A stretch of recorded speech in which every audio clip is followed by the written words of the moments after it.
মনোজ গোস্বামী অসমীয়া ৰাইজে টাই আহোম ৰাইজে অভিহিত কৰিছে এজন দালাল। মনোজ গোস্বামী NKTVৰ অফিচত বহি আমাৰ অসমৰ অফিচত বহি তেখেতে অসমীয়া জাতিটো ভাগ ভাগ কৰা ঠিকা লৈছে। গতিকে এইজন মনোজ গোস্বামীক আমি সদৌ টাই আহোম ছাত্ৰ সন্থা সকীয়াই দিব বিচাৰিছোঁ, যিহেতু আজি মনোজ গোস্বামীৰ বিৰুদ্ধে সমগ্ৰ অসমৰ ৰিফিউজি এটা হৈছে সদৌ টাই আহোম ছাত্ৰ সন্থাৰ উদ্যোগত।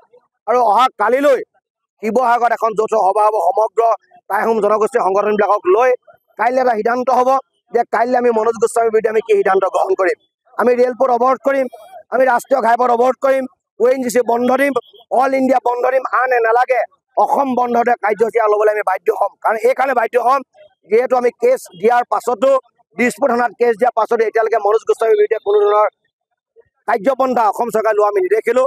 অসমৰ যিজন মুখ্যমন্ত্ৰী তেখেতৰ ওপৰত আমাৰ বিশ্বাস আছে, আস্থা আছে, তেখেতক দক্ষ বুলি কয়, তেখেতে চতুৰ ৰাজনৈতিকবিদ বুলি কয়। তেখেতৰ প্ৰতি আমাৰ এটা আহ্বান, গতিকে আপুনি মনোজ গোস্বামী ডাঙৰীয়াক গ্ৰেপ্তাৰ কৰি জাতিটোৰ লগত থকাৰ আপোনাৰ যিটো প্ৰতিশ্ৰুতি সেই প্ৰতিশ্ৰুতি আপুনি পূৰণ কৰক। এই দালাল লোপী মনোজ গোস্বামীক গ্ৰেপ্তাৰ কৰি জেললৈ প্ৰেৰণ কৰক, নহ'লে অসমীয়া ৰাইজৰ মাজত ভাঙোনমুখী পৰিৱেশ হ'ব। মই পুনৰবাৰ মনোজ গোস্বামীক জনাব বিচাৰিছোঁ যে মনোজ গোস্বামীয়ে জানে নেজানে যে টাইসকলৰ ইতিহাসটো কিমান পুৰণি। টাইসকলৰ ইতিহাসটো 4,700 বছৰ পুৰণি ইতিহাস।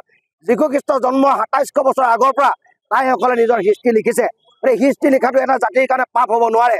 টাইসকলে অসমৰ হিষ্ট্ৰী লিখাৰ কাৰণে আমি বৰাহীসকলৰ কথা গম পালোঁ, চুতীয়াসকলৰ কথা গম পালোঁ, মৰাণসকলৰ কথা গম পালোঁ। যদি হিষ্ট্ৰীয়ে নিলিখিলেহেঁতেন আমি সেই কথাবিলাক ক'ত গম পালোঁহেঁতেন।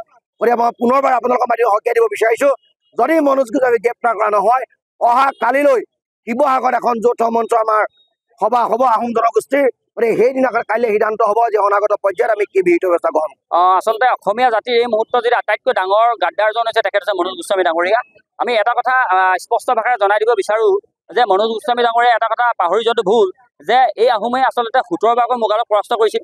আৰু সেই সময়ত অসমত বসবাস কৰা প্ৰতিটো জাতি জনগোষ্ঠীক আচলতে সুৰক্ষিত ভৱিষ্যতৰ স্বাৰ্থত লাচিত বৰফুকনে যুদ্ধ কৰি নৰিয়া দেহাই যুদ্ধ কৰিছিল। আৰু তেতিয়া কিন্তু সেই সময়ত আমাৰ স্বৰ্গদেউসকলক বা লাচিত বৰফুকনৰ দৰে আমাৰ বীৰসকলক তেওঁলোকে কি নিপ্ৰতিকূল আৰু কি তেওঁ অত্যাচাৰী নামাকৰণ কৰিব নেকি? এই কথাটো আমি তেওঁলোকে প্ৰশ্ন এৰিছোঁ। আৰু সমান্তৰালকৈ তেওঁ এটা কথা জনাটো অতিকে দৰকাৰী যে আহোম স্বৰ্গদেউসকল যেতিয়া এটা ৰাজশাসন ব্যৱস্থাত আছিল তেতিয়া তেওঁলোকে নিজৰ মূল ধৰ্ম বা পৰম্পৰাগত গোটেই তেওঁ আচাৰ বিচাৰ সকলোখিনি কিন্তু ৰাইজৰ ওপৰত তেতিয়া অসমবাসীৰ ওপৰত জাপি দিব পাৰিলেহেঁতেন বাধ্যবাধকতামূলক।